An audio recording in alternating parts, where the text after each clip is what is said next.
کہتا ہے میں نے 2 سفر شام کے بازار میں دیکھا، بازار سجے ہوئے تھے، عورتیں جھنڈیاں لے کے کھڑی تھی، نیچے مرد شراب پی کے ناچ رہے تھے، 400 پہ غیرت ڈھول بجا رہے تھے۔ میں نے کہا یہ شام والوں کی کون سی عید ہے جو 2 سفر کو ہو رہی ہے؟ انہوں نے کہا عید نہیں، ایک باغی مارا گیا ہے، اس کی بہنیں قید ہو کر شام آ گئی ہے، باغی کا نام آیا، سہل نے دیکھا ایک بیمار ہے جس کی پنڈلیوں سے خون بہتا ہے، اس کے وزنی طاق و زنجیر ہے، آ کے کہتے السلام علیکہ ایھا الاسیر، اے قیدی میرا سلام۔ سجاد نظر اٹھا کے کہتا ہے نانا کے صحابی تجھ پر بھی میرا سلام۔ کہا آپ کے نانا کون ہے؟ کہا محمد مصطفیٰ۔ کہا آپ کون ہے؟ کہا میں زین العابدین، میں حسین کا بیٹا۔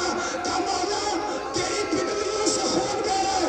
کہا سہل پنڈلیوں سے نہیں، ذرا میرا توق اٹھا۔ اب جو توق اٹھایا سجاد کی گردن سے خون کا فوارہ، رو کے کہتا اللہ یا سجدہ یا سجدہ یا سجدہ۔ بس تیاری کرنا بھائی، 2 سے 3 منٹ کی زحمت تمہیں اور ہے۔ سید سجاد آپ جو شام کے بازار میں آئے، سجاد آپ بڑے زخمی ہیں، کیا میں کچھ کر سکتا ہوں؟ کہ سہل اتنا کر، یہ جو تیرے امامے کا پلو ہے نا، اس کا ایک کپڑا بنا کر میرے توق کے نیچے رکھ۔ کہ مولا توق کی درد زیادہ ہے؟ کہ توق کی درد زیادہ نہیں، لیکن اس توق میں 300 میخیں لگی ہوئی ہیں، جب بازار میں مجھے دھکے لگتے ہیں نا تو وہ میخیں میری گردن میں چلی جاتی ہیں، جن کی وجہ سے خون میری پنڈلیوں تک بہ رہا ہے۔ کہ مولا آپ اکیلے ہیں؟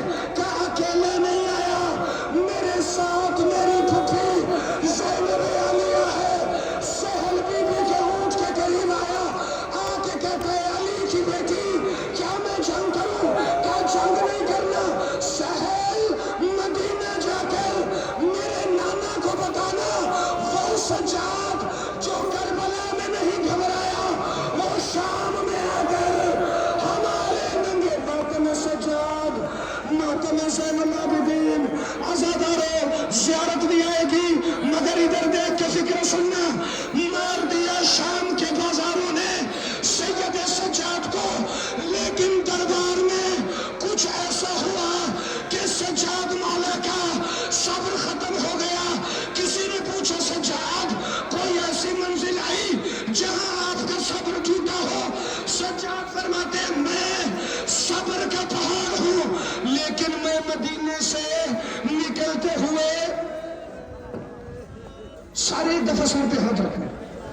سجاد مولا فرماتے ہیں میں مدینے سے نکلتے ہوئے صابر تھا، میں مکے آیا میں نے صبر کیا، میں کربلا میں آیا میں نے صبر کیا، شمر نے